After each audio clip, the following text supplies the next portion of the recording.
Hey folks, Dr. Joe here. Glad you're with us today. Hope everybody's having a good day.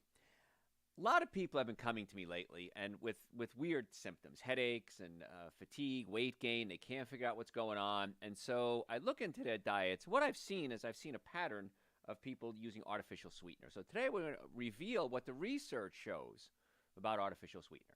So if you're new to the show, the way we do this is I do two 24-minute segments. So I'll talk for 24 minutes.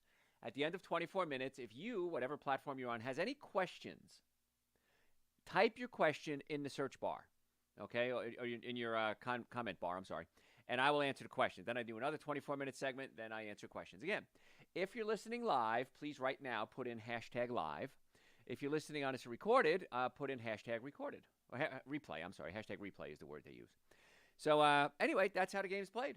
So I'm glad you're here. Please share this link with everybody in your social network, wherever it is, and let's get as many folks as we can on because this is a really important topic. So, all right, you ready to rock? All right. Hey, folks, Dr. Joe Esposito here. I am glad you're here because what we're going to talk about today is what the research is showing about artificial sweeteners. Now, this is a big topic, and I have one of my staff members who was addicted for years, and she finally got off it. And when I was talking about the show, and she goes, please do a show on artificial sweeteners. So many people need to know because she was having digestive problems. She was having emotional issues. She was moody, depression, and she realized as time went on that it was due to artificial sweeteners. And I've known her for years and years and years, and I talked about it years ago, and that's when she started researching and said, oh, my gosh, you were right. So she kicked her habit. It was not easy for her. She kicked the habit. But I want to talk to you about what's happening in the research. Because in our offices, we get really tough cases. We get easy cases too, and those are always fun to work with. But we get the tough ones. We get the patients with fibromyalgia. We get the patients that are scheduled for surgery. We get the patients that are rejected for surgery because they're too sick to get surgery. So we get some really tough cases across the board every single day coming in our offices. And so one of the things we do is we do the standard analysis, and, okay, everything's showing up okay. So now my little investigative team, we got to dig deeper. And many times we find things like aspartame or artificial sweetener toxicity is the cause of the problem. And then we get them off the artificial sweetener. We build up their immune system. We build up their nutrient supplies. And many times, like our coworker, the problem goes away.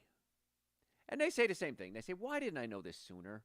I've been to all these doctors. I got just pushed from specialist to specialist to specialist. Nobody can figure out what was going on. I went to a psychiatrist, psychologist. That didn't help. No one ever asked me about my lifestyle and my diet to determine what was the cause of my problem.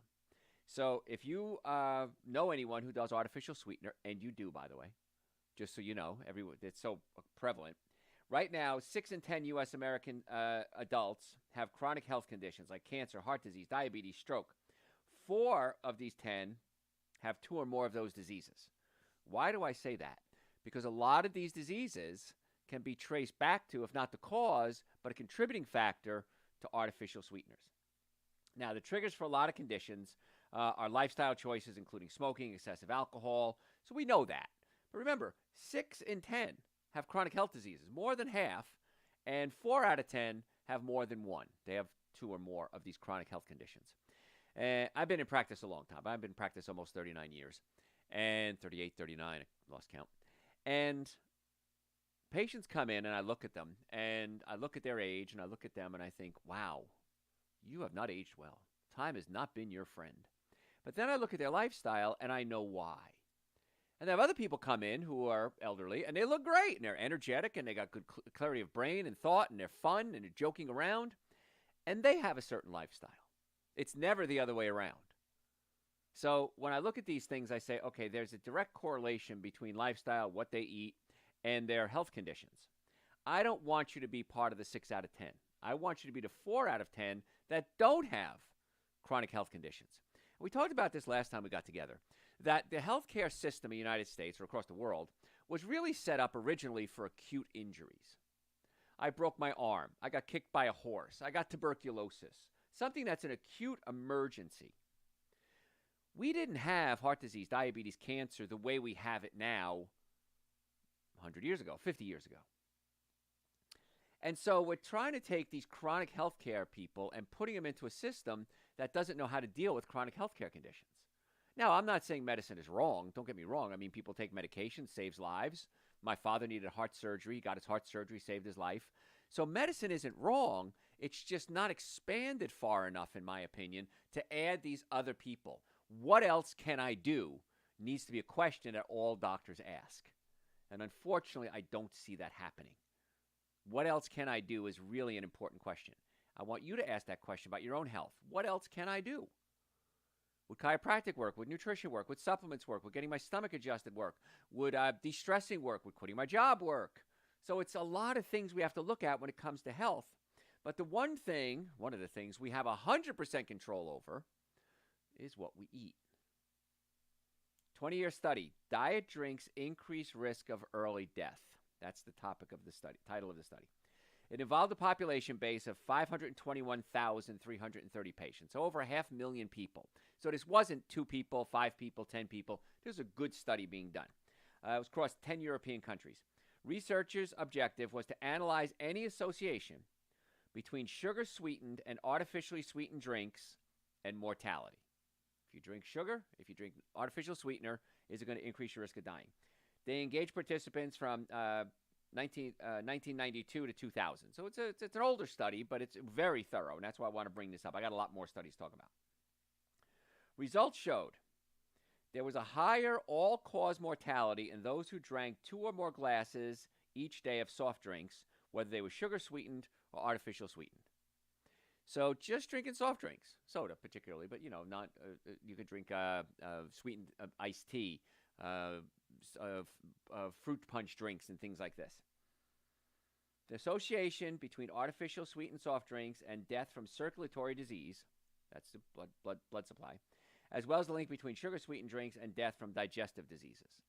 So here we have a direct correlation. Now, one of the things I have to look at as a scientist is I have to say, all right, so if you're drinking artificial sweetener, chances are you're not eating a good diet either.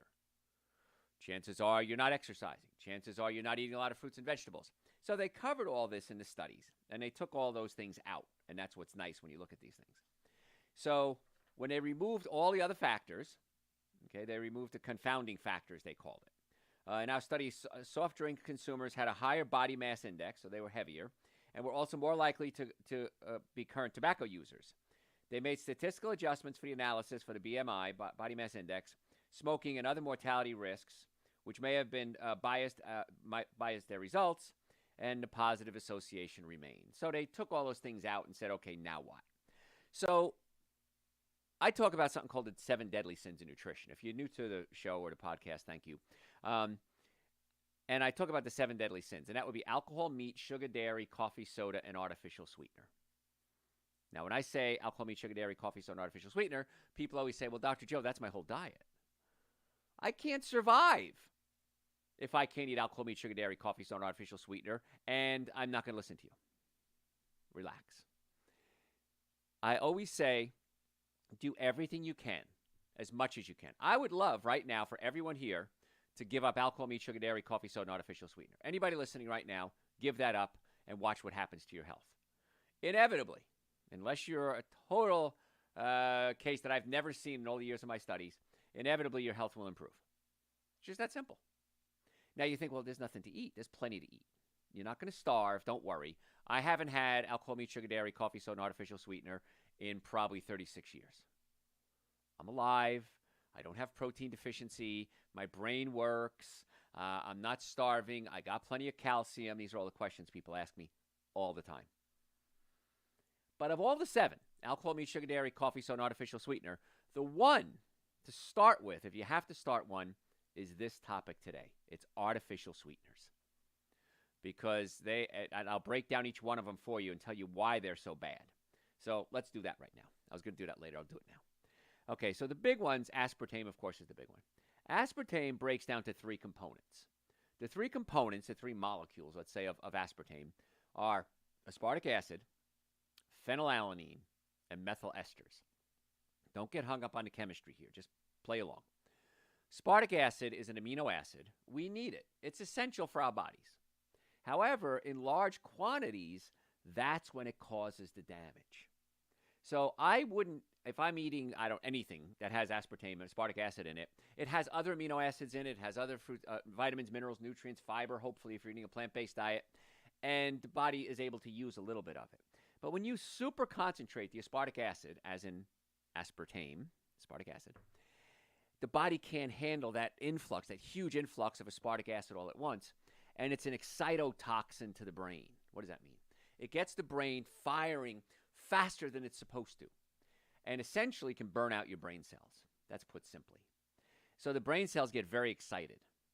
Now, years ago, I read a letter that was sent from FDA, maybe some government agency, and it said there were, I want to say 21, but don't quote me on that, known side effects of aspartame. Number one side effect of aspartame, what do you think it is? Headaches. So whenever a headache patient comes in our office, first thing I say is, do you do any artificial sweeteners? Inevitably, the answer is no. And then I dig a little deeper, because artificial sweetener is in thousands and thousands of products. I mean, 6,000, 10,000. There was somewhere I saw like 40,000. It's everywhere. So I don't know the exact number, but it's a lot. And so I remember one lady I was talking to, no, Dr. Joe, I eat right. I do what you say. I take fruits and vegetables. I take Dr. Joe's super greens. I take nitric oxide. I do everything you're saying, and I still have these headaches. And I glanced over, and her purse was on the chair next to me. And sure enough, there was some chewing gum on the top of her purse. And what was in there? Artificial sweetener. And I said, I'm not looking in your purse, but I see at the top of your purse you have chewing gum, and that has artificial sweetener. And she goes, it does? I said, yes. I said, can I touch it? She said, yes. And I picked it up. I read the ingredients to her. And she took it and threw it in the trash right away, which I appreciated. And it took us a few days to detoxify the aspartame, and then her headaches went away. And so aspartame is an excitotoxin, cause headaches. And so you want to stay away from that. I'm going to talk about other symptoms in just a second. Phenylalanine is the second component of aspartic acid, of aspartame. Phenylalanine, it could be processed through your kidneys. Suppose this amino acid gets processed through your kidneys. If you have a condition called phenylketonuria, again, I'm throwing big words at you, so don't worry about the big words. Your body can't process out phenylalanine, and you can die. Okay? And you don't know you have it until you get tested for it, and you find out you have it. And usually you get sick, and they don't know why you're sick, and they test you for it, and you got it. Okay? And then methyl esters. Methyl esters is a chemical name for methanol. Methanol is wood alcohol. Now, if I were to sell you wood alcohol, pure wood alcohol, I would have to have a label on it. Caution, don't drink this, poison. And yet it's in small amounts in your diet sodas. Well, pretty big amounts, relatively speaking.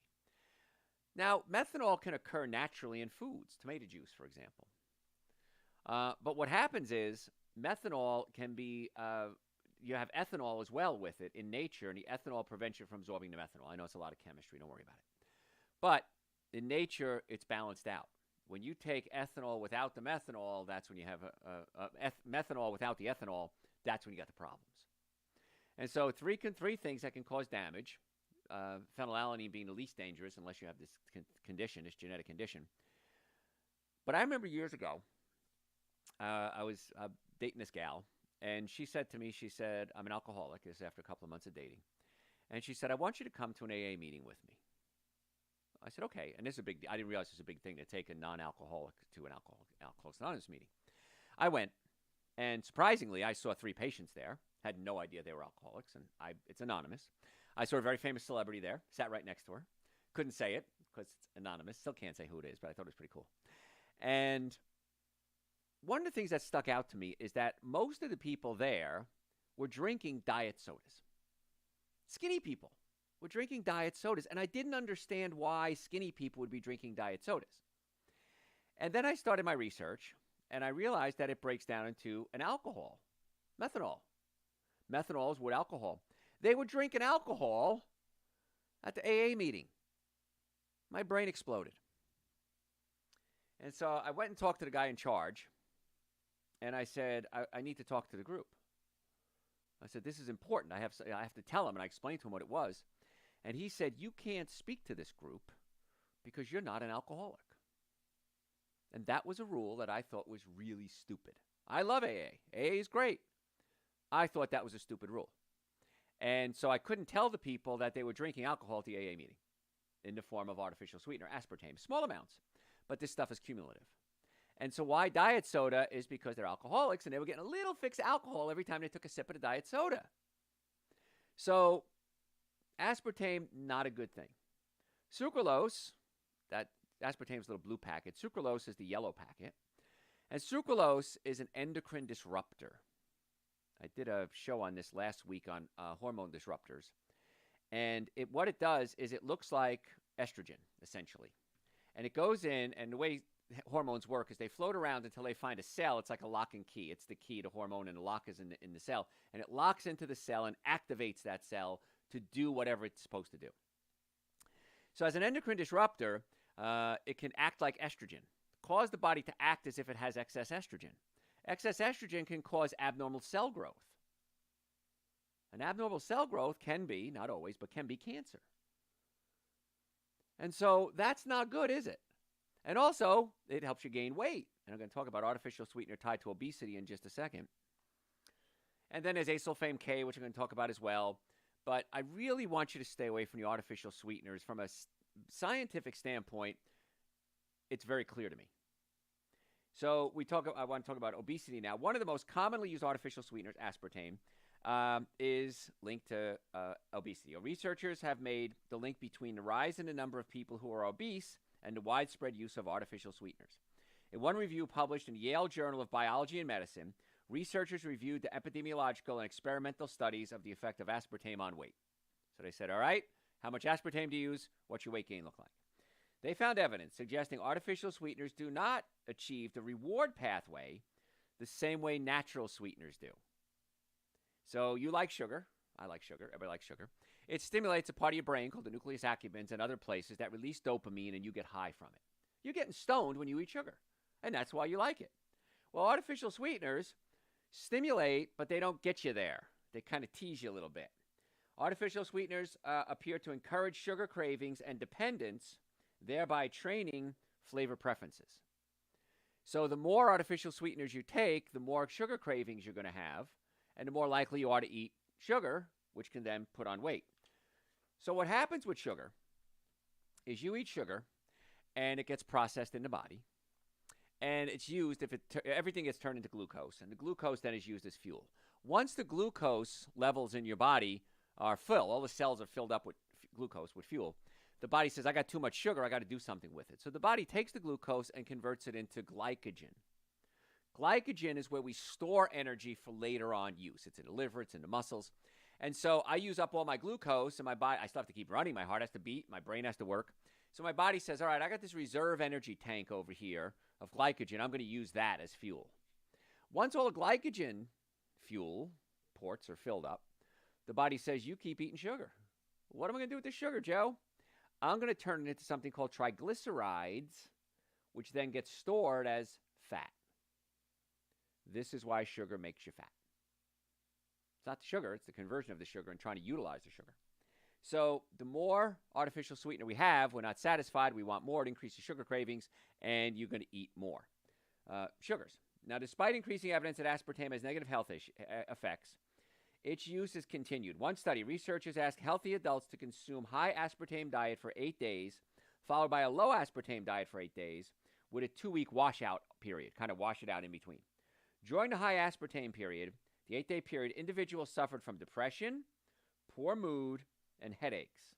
They also performed worse on spatial orientation tests, indicating aspartame had effect on neurobehavioral health. It affects your brain. And so, of all the 7 deadly sins, this is the one I really want you to consider giving up. So, if you're doing artificial sweetener, I'm going to tell you what to do about it. So, patients come to us all the time. Headaches, neck pain, muscle pain, fibromyalgia. And as a team of pain experts, chiropractors, I'm board certified in chiropractic, orthopedics, pain management, and nutrition, we try to get to the cause of the problem. And the most common cause of pain and health issues is neurological issues, pinched nerves. For many neurological issues, I shouldn't say all. So from a chiropractic standpoint, chiropractic is the most effective, least expensive treatment for pain, back pain, neck pain, shoulder pain, headaches. So if you have pain, radiating pain, numbness, tingling, muscle weakness, come see us. Most effective, least expensive treatment. Let's start there. If we need to go elsewhere, I'll say, hey, go somewhere else. But let's start with the most effective, least expensive treatment. Our success rate is extremely high with pain patients. In fact, I saw a study that if you have back injuries and you go the medical route, the chances of having surgery I think were 47%. If you go the chiropractic route, same conditions, 1.5% chance of having surgery. It's crazy. Why aren't the insurance companies forcing you? They force you to do everything else, forcing you to get chiropractic care before they consider surgery. Some are right now. It's starting to come around, actually. But it blows my mind. 49% versus 1% risk of surgery. It's insane. So anyway, if you want to come see us, we have offices in the Atlanta area, Marietta, Duluth, Stockbridge, and West Cobb. Go to my website, drjoe.com, drjoe.com. You can book it right online. You can call us. We accept patients, all patients. We accept all insurances. It depends what your insurance covers, but we accept you. If you don't have insurance, that's fine. Many of our patients don't have insurance. It's still the most effective, least expensive treatment. We have payment plans available. Just go to the website, book an appointment. Normally, the first visit and part of the second visit is $940. I've reduced that for you to $299. That's an exam, x-rays, consultation, first treatment, going over the x-rays on your follow-up visit, and a complete nutrition evaluation. The x-rays alone are going to cost you more than that anywhere else. So let's get you on the path to getting well and staying well. And we'll do a nutrition evaluation with you to see if nutrition is a player in your health crisis. And if it is, that's really easy to fix in most cases. And I'll go through that with you. So if you want to make an appointment, drjoe.com, drjoe.com. We'd love to see you. If you're ever in a car accident, please, folks, if the car's damaged, you're damaged. I've never seen it any other way. And don't be duped by people calling you up. Oh, hi, this is Bob from your insurance company. Go see doctor such and such, attorney such and such. That's a scam. No one is ever going to call you to tell you to go see a doctor or a lawyer. That's a scam. Don't fall for it. It's illegal, and you could be caught up in an illegal trap. So don't do it. Okay, they're cracking down really hard, and I know a lot of doctors and lawyers are going to lose their licenses because of this. So drjoe.com, book an appointment right now. We'd love to see you. So we talked about these folks, the 8 days. They did aspartame. They washed it out, and then they did 8 days of low aspartame diet, and it affected everything, their memory, their brain. Another study designed to evaluate whether people had mood disorders were more vulnerable to the effects of aspartame if they had the mood disorders. Research concluded 40 people were diagnosed of unipolar depression and another 40 without any history of psychiatric disorders. The study was halted by the Institutional Review Board after just 13 had completed the study because they experienced severe reactions. They couldn't even finish the study with the effect on aspartame and brain function and moods because so many people are having adverse side effects.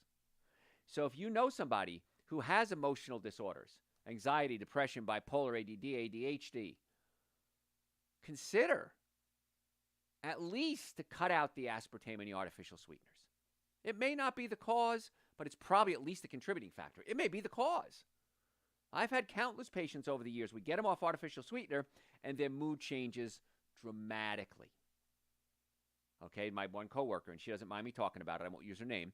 But she said, for years she was hooked, and she couldn't stop. And when we finally coached her and got her through it, and one of the things we did for her, because that's the question, is how do I get off this stuff, is we need to substitute the sweetener. So you could use stevia, Lohan. We're going to talk about that a little later.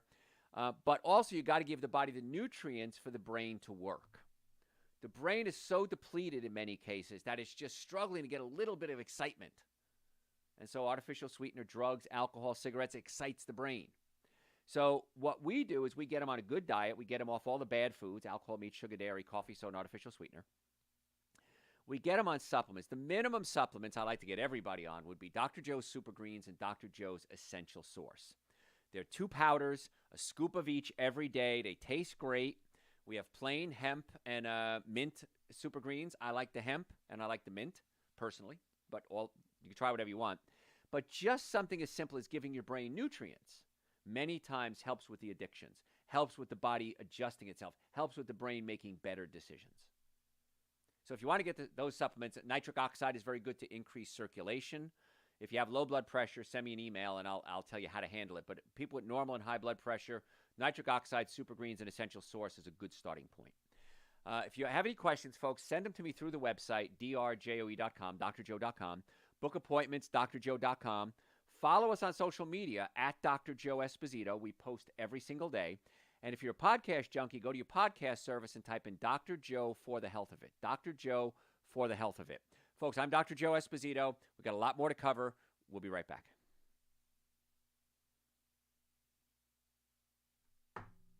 That was way too quick. I had way more information I had to cover.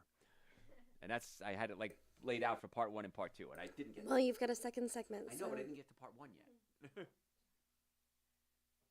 All right, I've got one question for you. Ready? Are electrolytic or multivitamin powders that mix with bottled water okay? Because some of them are 0 sugar. Yes. If they have artificial sweetener, the answer is no. And a lot of them do.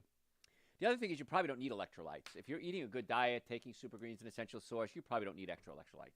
Now, if you have diarrhea, if you're pregnant and vomiting, if you're vomiting from something else, you might need to replace some electrolytes. But in most cases, even athletes, unless you're running marathons and Olympic level, most cases you don't need to do anything. You could take a banana, replace electrolytes. You can take some air-dried sea salt, a quarter teaspoon of air-dried sea salt, and that'll replace electrolytes.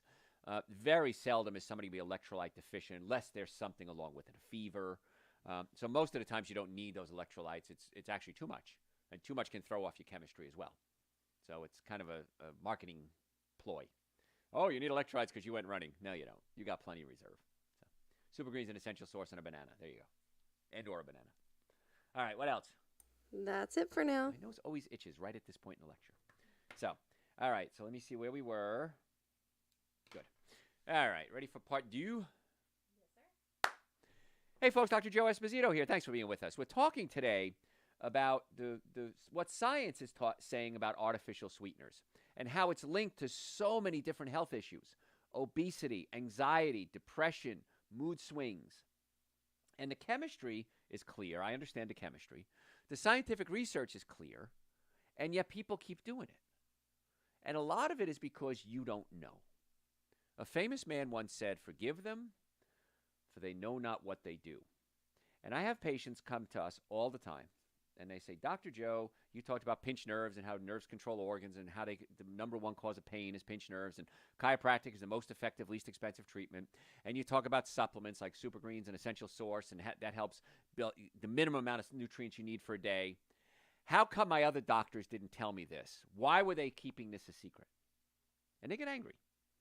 And I kind of chuckle because the doctors are not keeping it a secret that chiropractic care is the most effective, least expensive treatment, that nutrition has a direct effect on body, that aspartame has an effect on mood swings and weight gain.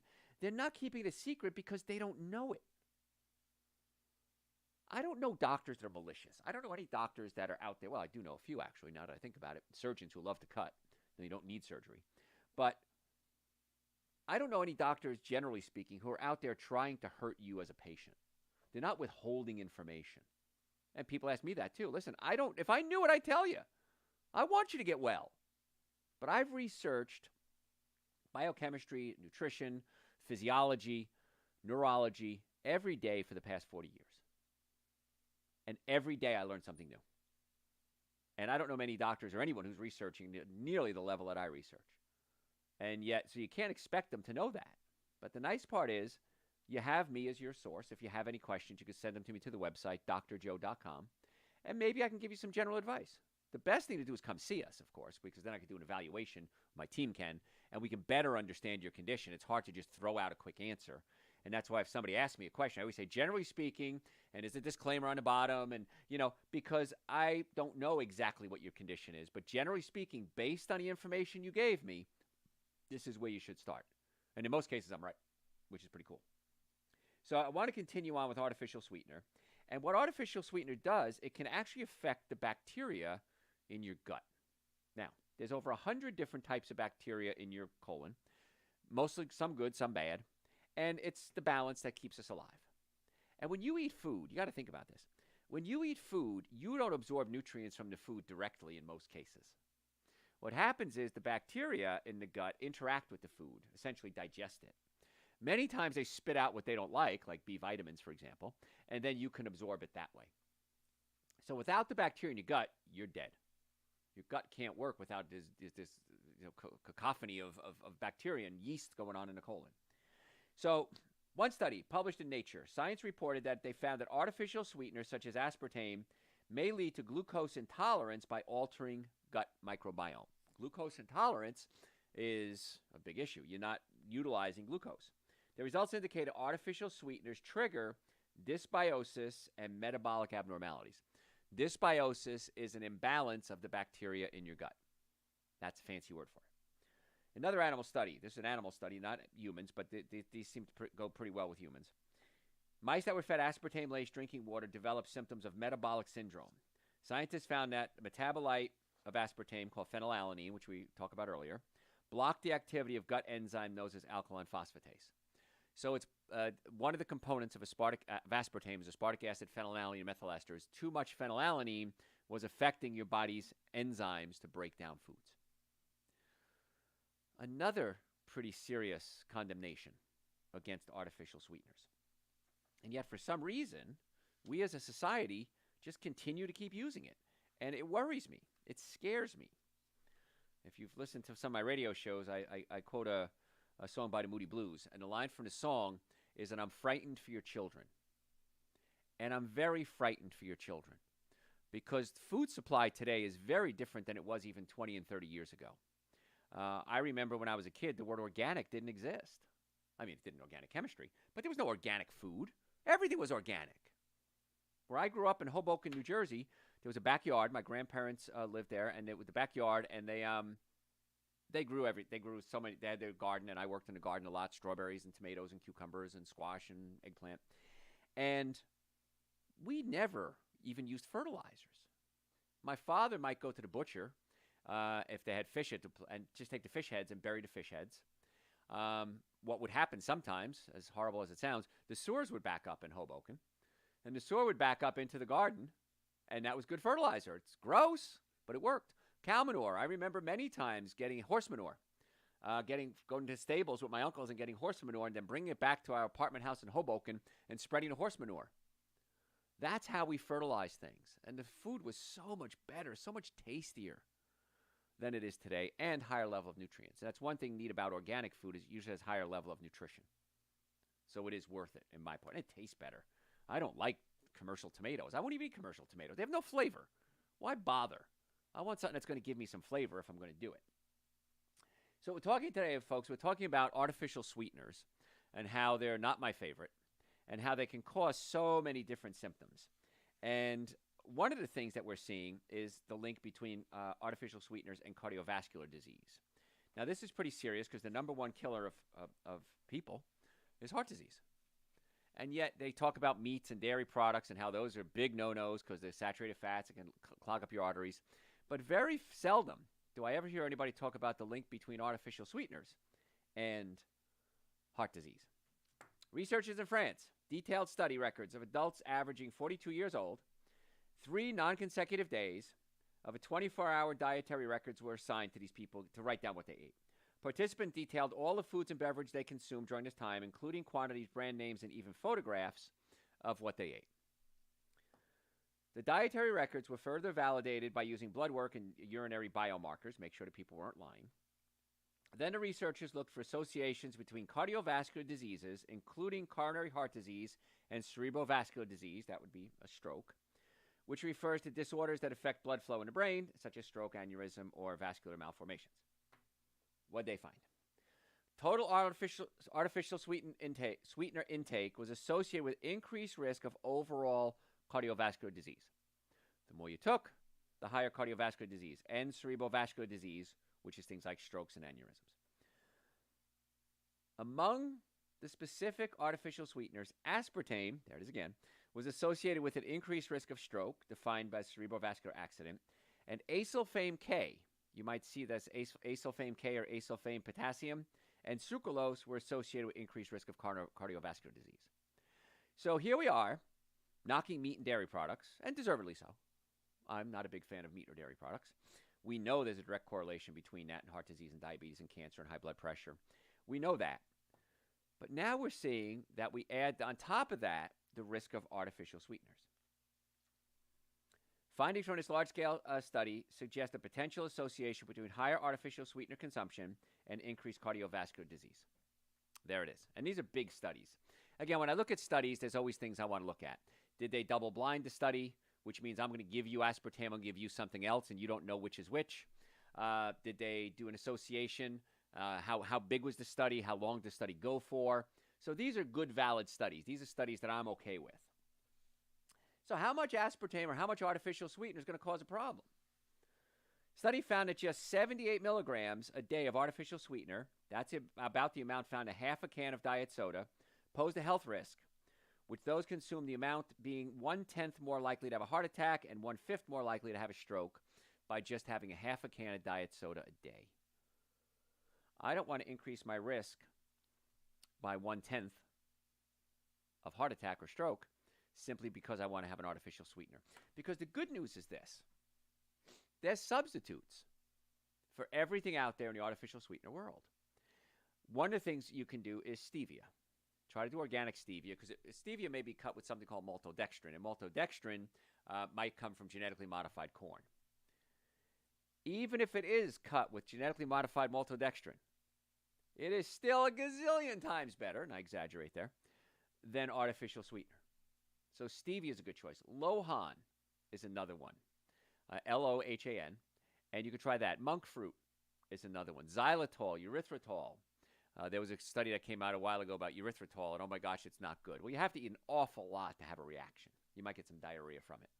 But still, way better than artificial sweeteners and way better than sugar. I hate to say that. I know when I do these talks on artificial sweetener, sugar is less dangerous than artificial sweetener. God, I hate to say that out loud. Sugar's not good, but it's better. Just a half a can of diet soda is all it takes. Put this in perspective. 37% of the study participants who consumed artificial sweeteners, the average intake was 42 milligrams. That's about amount found in a packet of artificial sweetener or in one diet soda. So they consumed about a package or a diet soda every day. The highest consuming group were 9% more likely to be diagnosed with cardiovascular disease and 18% more likely to suffer from cerebrovascular disease. Now, if you ever knew somebody who had a stroke, it's not fun. It's not fun for them. It's also not fun for everyone around them. Because depending on the severity of the stroke, depends on how much care they're going to need, maybe for the rest of their lives. Now, when I went to school many years ago, I was taught that once a brain cell was dead, it was dead forever. Well, it turns out that's wrong. Science evolves. That's what we were taught. That was the science of the day.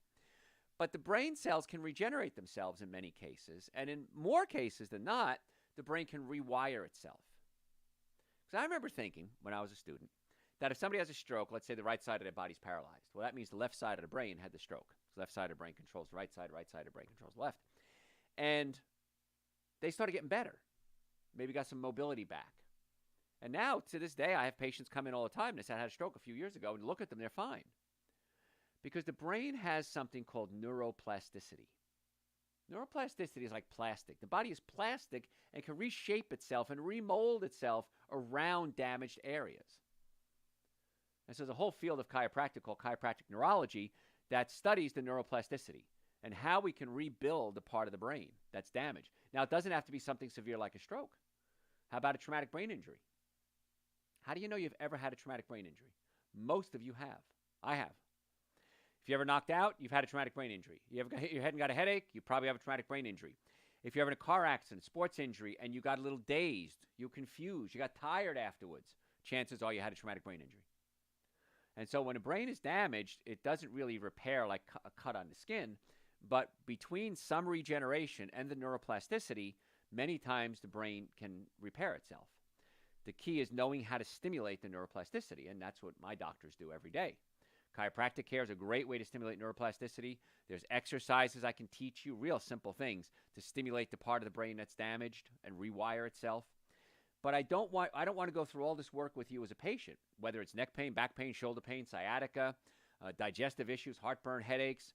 We put together treatment plans for every one of our patients. My team of doctors and I put a lot of time into every patient that comes in the door.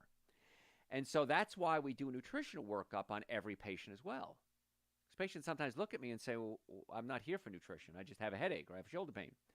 And I explained to them that I want to get you well as quick as possible. And if you're putting toxic chemicals in the body or things that can affect the brain function, like aspartame in this case, you're not going to get the results that you're looking for. And then you're going to say, well, I went to Dr. Joe's office and I didn't get the results I wanted, which is very rare for anyone to say that, by the way. But I don't want you to even take the risk to do it because it's not my fault. It's your fault because you didn't do what we said. And so think about that. People say, well, I started working out and I didn't see a big change. How long did you work out? Well, twice. You know, I tried tofu once and I didn't like it. Well, then don't eat tofu. Stop making excuses and find ways around it. There's about 120,000 foods, and I guess when I say that number, that you can eat that are good for you. So if you don't like one or two, don't eat them. That's fine. A very dear friend of mine ate Brussels sprouts her whole life. One day she ate them and got sick and threw up. She doesn't like Brussels sprouts anymore. Well, then don't eat Brussels sprouts. It's very simple. More for me is my thought. But don't throw the baby out with the bathwater. Start to look for other things that you can do to work around it. The nice part in our office is we have 6 doctors. And so when patients come in, they can choose between any of the 6 doctors, or better yet, try each doctor and see which ones work best for you.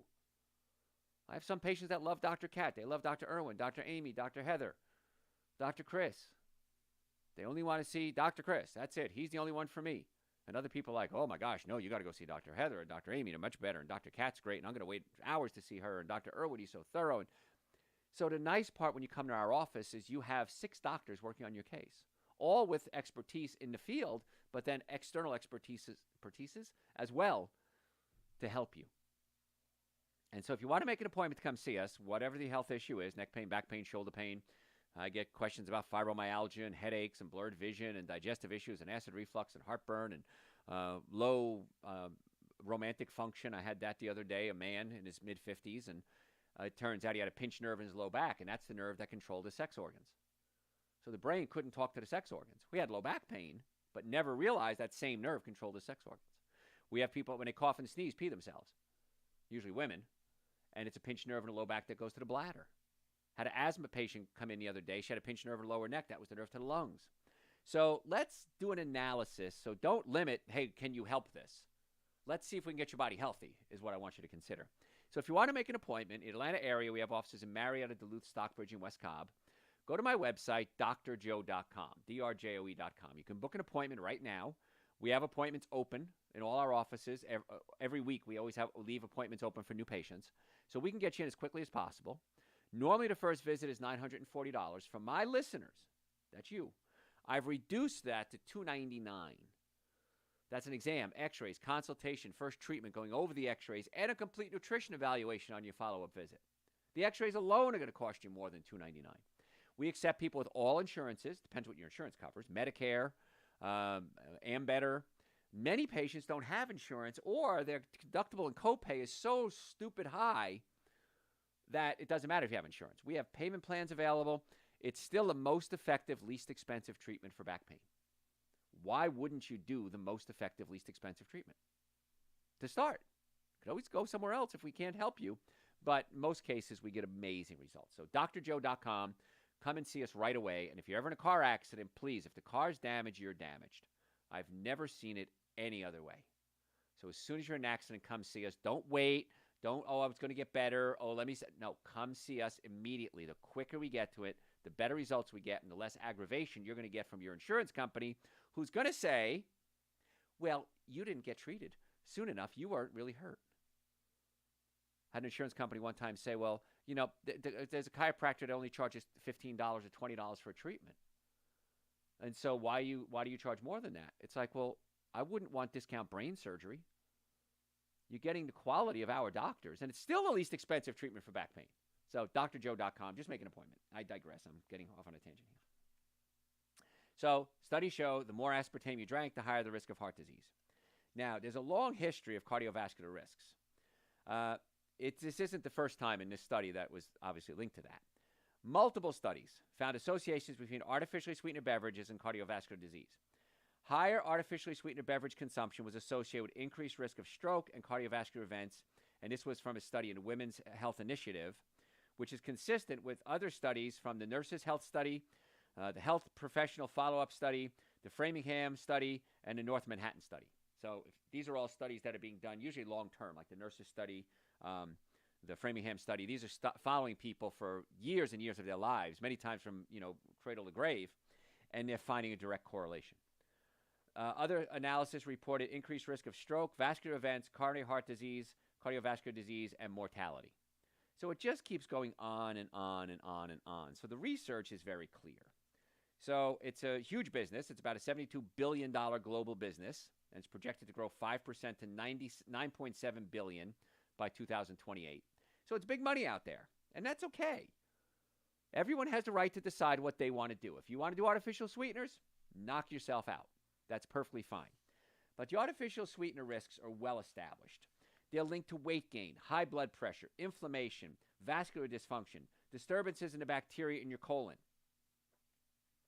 An example of how consuming artificial sweeteners may affect your daily life, researchers ask healthy adults to consume high aspartame and low aspartame. And once again, same thing as we talked about earlier, they found the more aspartame you consumed, the more mood swings, the more depression, generally speaking, the more obesity. And like I said, the nice part is we have options. So let me cover some of those. I want to get rid of your sugar cravings, because one of the things artificial sweeteners do is they increase your sugar cravings, and then you have tough time fighting that, and then you'll have a soda, piece of cake, bread, whatever it is. So once you know what to look for, aspartame, sucralose, acylfame K, saccharin, it's pretty simple. Be aware that they're hiding in beverages, dairy products, ketchup, salad dressings, baked goods, medications. I don't eat animal products. And so I'll say, ooh, there's something that doesn't have animal products in it, and sure enough, it has sucralose in it or aspartame. So stevia, we talked about. Lohan, that might be an option too. Stevia, a sweet herb derived from the leaf of the Southern American stevia plant. It's safe in its natural form and can be used to sweeten most dishes and drinks. If you're ever in a garden shop or a big box store to have a little garden section, go into the garden section, go into where the plants are, and many times they sell stevia now. You grow it as a ground cover. It grows really well. And look around when nobody's looking, break off a leaf and just chew on it. Tiny little leaf. It'll be about the size of your pinky fingernail. You'll be amazed how sweet it is. Now, Lohan, Lohan, is also similar to stevia. They have flavored ones as well. A third alternative is actually pure glucose, which I don't recommend that one. It's called dextrose. Dextrose is about 70% as sweet as sucrose. Sucrose is half fructose, half glucose, and don't worry about the chemistry. So a simple trick to satisfy your cravings without reaching for the artificial sweetener. When you have a sugar craving, I want you to eat something sour. Suck on a lemon. Eat a pickle. Have some apple cider vinegar. Just doing that makes my mouth water. Fermented vegetables. Like I said, sauerkraut would work too. Works amazing for breaking your sugar craving. So if you're having a sugar craving and you can't resist, you have to have something sour first. Wait 5 minutes. And then if you still have a sugar craving, go ahead and give in to your sugar craving. I say that with such confidence because I know what's going to happen. It's going to break your sugar craving. Oftentimes, people are drawn to eat sweets or artificial sweetened foods because of underlying emotional issues. If this applies to you, I recommend you do some soul searching. There's a great technique, and I like to use it. It's called Emotional Freedom Technique, EFT. And all you got to do is go to YouTube and type in Emotional Freedom Technique or EFT. There's thousands of people showing you how to do it. It's really simple. It's a tapping process. You do a setup. Tell your brain, I want to talk about my sugar cravings. I want to talk about my depression. I want to talk about my sadness for my mother passing away. And then you do a setup, it's called, and you set your brain for that. And you tap in certain places, on the top of your head, next to your eyes, under your eyes, under your nose, above your chin, on your chest, on your sides, on your wrists. A whole EFT treatment takes about 30 seconds. Once you learn, it's a dance, basically. You do this, this, this, this, and this. And that's really great. And then you go, okay, how was I feeling about sugar? I was at 10. I had to have sugar. All right, now how do I feel? Maybe I'm at a 9. You do another cycle, another cycle. I mean, it might take you a few minutes to do 5, 10 cycles. And it's amazing how it can actually reset the brain permanently. The other thing when you have sugar cravings is many times your brain is just deficient in nutrients. And sugar's a quick, easy high. So many patients, myself included, if I have a craving, I'll take Dr. Joe's Super Greens and Dr. Joe's Essential Source. For many reasons. Super Greens and Essential Source, the minimum supplements everybody should be taking every day, in my opinion. Now, It's 2 scoops. It's powders. I mix it up with coconut milk, almond milk. You can mix it with a frozen banana, frozen berries. Take it every day. You'll be amazed how your sugar cravings start to drop. And then if you're having a sugar craving, take a scoop of each, shake it up and drink it, and watch how the sugar cravings go away. And if you do Super Green Central Source and something sour, oh my gosh, the chances of the sugar cravings getting you are very slim. All right, folks, I'm almost out of time. If you have any questions, send them to me through the website, drjoe.com, drjoe.com. We'd love to have you as a patient. You can make appointments in the Atlanta area, Marietta, Duluth, Stockbridge, and West Cobb. We have offices. Just go to drjoe.com, call us, book an appointment right online. Please follow us on social media. We post health tips every single day.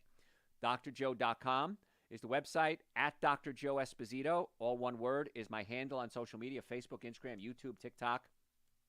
If you're a podcast junkie, just go to your podcast service and type in Dr. Joe for the health of it. Dr. Joe for the health of it. Again, the website, drjoe.com. Folks, thanks for tuning in. Catch you next time. All right. This time everyone gave me good questions. All right.